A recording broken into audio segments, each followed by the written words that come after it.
ఒకటి నుండి 10వ తరగతి వరకు తెలుగు పాఠ్య పుస్తకాన్ని వర్క్ బుక్లను విద్యార్థుల నుండి వెనక్కి తీసుకోవాలని తెలంగాణ ప్రభుత్వం ఆదేశాలు జారీ చేసింది. నిన్న స్కూల్ రీఓపెన్ కావడంతో విద్యార్థులకు ప్రభుత్వం పాఠ్య పుస్తకాలు పంపిణీ చేసిన విషయం తెలిసిందే. ముందు మాటను మార్చకుండా విద్యాశాఖ ప్రింట్ చేయడంతో గందరగోళ పరిస్థితి నెలకొంది. ముందు మాటలో ముఖ్యమంత్రిగా కేసీఆర్, విద్యాశాఖ మంత్రిగా సబితా ఇంద్రారెడ్డిల పేర్లు 2015లో విద్యాశాఖలో ఉన్న అధికారుల పేర్లు ప్రింట్ చేశారు.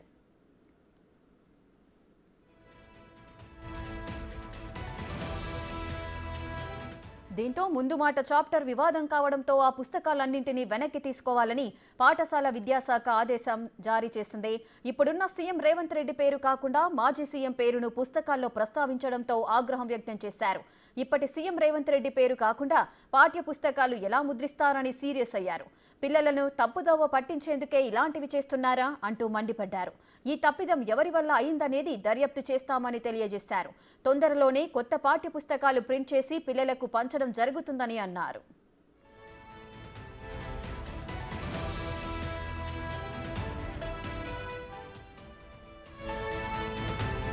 నిన్న తెలంగాణలో స్కూల్స్ ప్రారంభమయ్యాయి. అయితే విద్యాశాఖ వీటిలో ముందు మాట మార్చకుండానే కొత్త బుక్స్ ముద్రించింది. విద్యార్థులకు పాఠ్య పుస్తకాలు అందిస్తున్నామన్న ఉత్సాహంతో గత బీఆర్ఎస్ ప్రభుత్వంలో మాజీ సీఎం కేసీఆర్, మాజీ మంత్రి పేర్లతో పాఠ్య పుస్తకాల్లో ముద్రించి పంపిణీ చేశారు.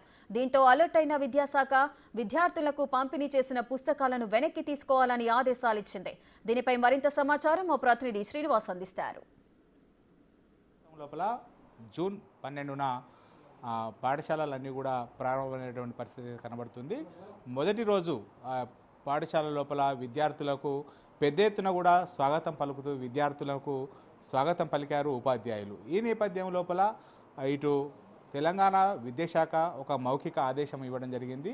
ఏదైతే 1వ తరగతి నుంచి 10వ తరగతి వరకు విద్యార్థులకు అందించినటువంటి పాఠ్య పుస్తకాల లోపల మొదటి పేజీని ఆ పాఠ్య పుస్తకాల నుంచి తొలగించాలి, చింపివేసి ఇటు విద్యార్థులకు ఇవ్వాలని చెప్పి అయితే ఆదేశాలు జారీ చేసినటువంటి పరిస్థితి కనబడుతుంది. అయితే తెలంగాణ రాష్ట్ర ప్రభుత్వం ఆవిర్భవించిన తర్వాత తెలంగాణ రాష్ట్రం లోపల ఉన్నటువంటి ఇటు సంస్కృతి సాంప్రదాయాలు అన్నిటి కూడా పెద్దపీట వేస్తూ అప్పటి కేసీఆర్ ప్రభుత్వము ఏదైతే 1 నుంచి ఇటు 10వ తరగతి వరకు పాఠ్యపుస్తకాలు తెలుగు పాఠ్యపుస్తకాలు ఉన్నాయో తెలుగు పాఠ్యపుస్తకాల లోపల అయితే ఈ పుస్తకం రూపకల్పన లోపల అప్పుడు సలహాలు సూచనలు ఇచ్చినటువంటి వారందరికీ కూడా ఇటు ధన్యవాదాలు తెలపడం జరిగింది. అయితే ఇందులోపల మొదటి పేజీ లోపల చూసినట్లయితే ఇక్కడ మనకు తెలంగాణ రాష్ట్రం లోపల ఇది రూపొందించినటువంటి తొలి పుస్తకం కాబట్టి అప్పటి ముఖ్యమంత్రి కేసీఆర్ కల్వకుంట్ల చంద్రశేఖరరావు గారికి, తర్వాత అప్పటి విద్యాశాఖ మంత్రిగా పనిచేసినటువంటి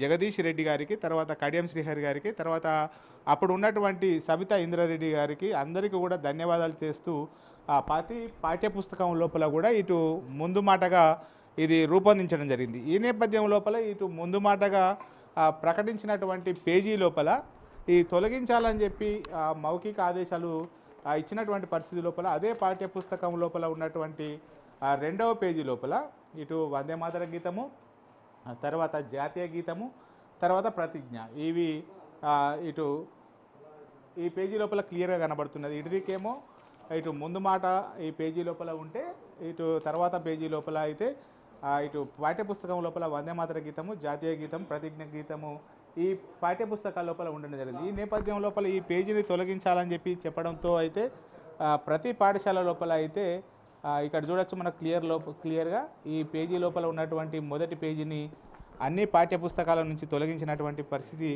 అవుతుంది. అయితే విద్యార్థులకు ఇచ్చేటువంటి సమయం లోపల ప్రభుత్వాలు మారడంతో ఇప్పుడు ప్రస్తుతం ముఖ్యమంత్రిగా రేవంత్ రెడ్డి గారు ఉన్నారు, తర్వాత విద్యాశాఖ మంత్రిగా ఉప ముఖ్యమంత్రి దామోదర్ రాజ నరసింహ గారు ఉన్నారు, తర్వాత కార్యదర్శిగా ఇటు దేవసేన ఉన్నటువంటి పరిస్థితి లోపల ఈ ప్రింట్ చేసేటప్పుడు అయితే సేమ్ యాజ్టీజ్గా అప్పటి ప్రభుత్వము ఉన్నటువంటి వాటిని తొలగించినటువంటి పరిస్థితి కనబడుతుంది. మనకు ప్రస్తుతం కరీంనగర్ జిల్లా కేంద్రం లోపల ఉన్నటువంటి సప్తగిరి కాలనీ పాఠశాల లోపల ఉన్నాము. ఇక్కడ మనకు హెడ్ మాస్టర్ గారు అందుబాటులో ఉన్నారు.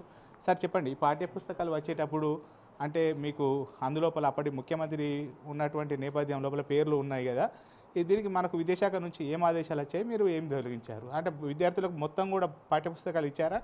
ఇంకా మొత్తం పుస్తకాలు ఇవ్వలేదండి. నిన్న మధ్యాహ్నం పూట స్టార్ట్ చేద్దాం అనుకునే లోపలనే మన డిఓ విద్యాశాఖ అధికారు మనకు ఇన్ఫర్మేషన్ పంపించారు. ఆ పేజీలు తొలగించాలని చెప్పేసి అప్పుడు తొలగించి పిల్లలకు నిన్న వచ్చిన తక్కువ మంది పిల్లలకు కూడా ఇవ్వడం జరిగింది. తర్వాత ఈరోజు ఏంటంటే ఆ తెలుగు పుస్తకాల పంపిణీ మొత్తానికే ఆపమేమని చెప్పి ఇవాళ మళ్ళీ సమాచారం అందించారు. దాంతో ఈ పుస్తకాలన్నీ వెనక్కి తీసుకోవడం జరిగిందండి. అవి మళ్ళీ బహుశా మరి కొత్తగా మళ్ళీ ఇస్తారేమో బహుశా ఎదురు చూస్తున్నామండి. వాటి కొరకు తగిన సమాచారం కొరకు మళ్ళీ ఎదురు చూడడం జరుగుతుందండి. ఇంకా అంటే ఇప్పుడు మీకు ఈ మొదటి పేజీ చూసేటప్పుడు సార్ అంటే గత ప్రభుత్వం ఏర్పడినప్పటి నుంచి కూడా ఇదే పేజీ ఉంది కదా, అంటే ఇప్పుడు పుస్తకాలు వచ్చినప్పుడు ఇది చూడలేదా సార్? మరి ఇవి అంటే చూసినా కానీ ఏంటంటే ఇప్పుడు ఇవి పంపించారు కాబట్టి మనం పంపిణీ చేయడం జరిగింది అనమాట.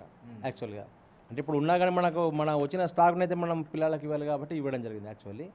అదే గమనించగా మరి తగిన ఇన్ఫర్మేషన్ లేదు, మేము ఏం చేయలేదు కాబట్టి చేయలేకపోయినాం.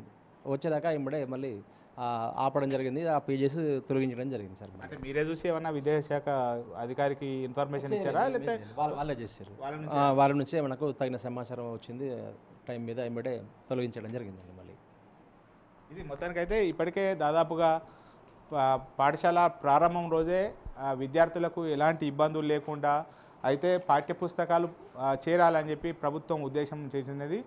దీని నేపథ్యం లోపల అయితే మొదటి రోజే పాఠశాల లోపలికి వచ్చినటువంటి విద్యార్థులందరికీ కూడా ఆ పాఠ్యపుస్తకాలు పంపిణీ చేశారు. కానీ పాఠ్యపుస్తకాల లోపల ఇటు ఏదైతే ముందు మాటగా అప్పటి సంస్కృతి సంప్రదాయాలను ప్రతిబింబించేలాగా రూపొందించినటువంటి పేజీ యాజ్ ఇట్ ఈజ్గా మళ్ళీ బుక్ లోపల రావడంతో పేజీలు తొలగించినటువంటి పరిస్థితి కనబడుతుంది. మళ్ళీ ప్రభుత్వం తిరిగి పంపిణీ చేస్తుందా లేదా ఇదే పుస్తకాలతో కంటిన్యూ అవుతుందా అయితే వేచి చూడాల్సిన పరిస్థితి కనబడుతుంది.